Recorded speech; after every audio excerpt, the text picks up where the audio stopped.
লেবাননে ইসরায়েল এবং হিজবুল্লাহর মধ্যে ৬০ দিনের অস্ত্রবিরতি চুক্তি বুধবার সকাল থেকে কার্যকর হয়েছে, যাতে স্বাগত জানিয়েছে পক্ষ এবং বিপক্ষ সবাই। এখন এই চুক্তি থেকে কোন পক্ষ বা কারা বেশি সুবিধা পাচ্ছে তা নিয়ে আলোচনা শুরু হয়েছে। বর্তমান পরিস্থিতিতে এই অস্ত্রবিরতি চুক্তি ইসরায়েলি শাসক গোষ্ঠী বা হিজবুল্লাহর মধ্যে কার জন্য বেশি উপকারী? ইসরায়েলি শাসক গোষ্ঠী শুরু থেকেই এই অস্ত্রবিরতিকে তাদের কৌশলগত লক্ষ্য অর্জনের ক্ষেত্রে ব্যর্থতা হিসেবে দেখছে। তাদের লক্ষ্য ছিল হিজবুল্লাহ সামরিক অবকাঠামো এবং তাদের লড়াইয়ের শক্তিকে দুর্বল করা, পাশাপাশি দক্ষিণ লেবাননে গুরুত্বপূর্ণ বিজয় অর্জন করা, যা অর্জন করতে পারেনি ইসরায়েল।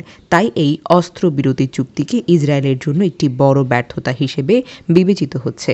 ৬০ দিনের এই অস্ত্রবিরতি হিজবুল্লাহর জন্য কৌশলগত দিক থেকে বেশি উপকারী হয়েছে বলেই মনে করা হচ্ছে, যেমন অস্ত্র সংগ্রহ এবং পুনর্গঠন।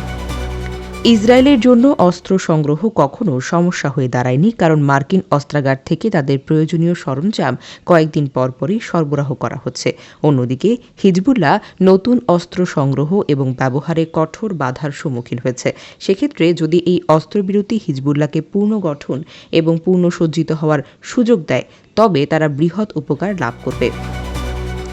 এই অস্ত্রবিরতি যদি তাদের পুনর্গঠন এবং পুনরায় সজ্জিত হওয়ার সুযোগ দেয়, তাহলে এটি তাদের শক্তিটিকে বহুগুণ বাড়িয়ে তুলতে সাহায্য করবে।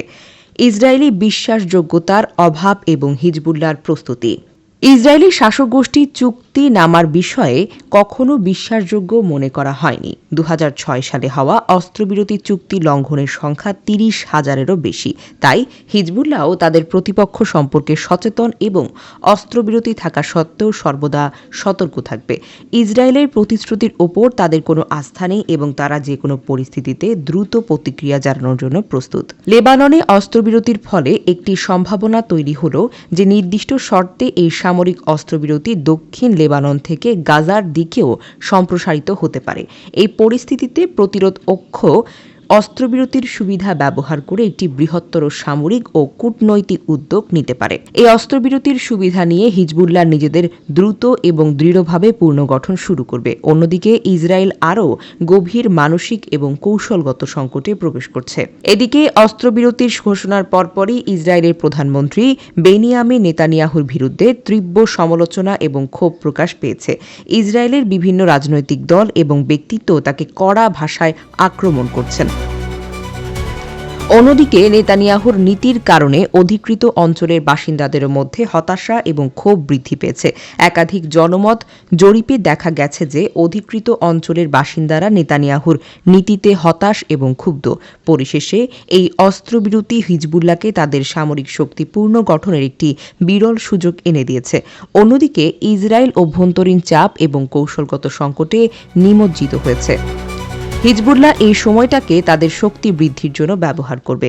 অন্যদিকে ইসরায়েলি নেতৃত্ব তাদের সামরিক এবং রাজনৈতিক ব্যর্থতার জন্য জনগণের ক্রমবর্ধমান ক্ষোভের মুখে পড়বে। এসব পরিস্থিতি ইঙ্গিত দেয় যে লেবাননের এই অস্ত্রবিরতি কৌশলগতভাবে হিজবুল্লাহর জন্য একটি বেশি উপকারী হতে পারে, যা ভবিষ্যতের সংঘাতে তাদের আরও শক্তিশালী অবস্থানে নিয়ে যাবে। সূত্র ইরানের বিশ্লেষণ অবলম্বনে।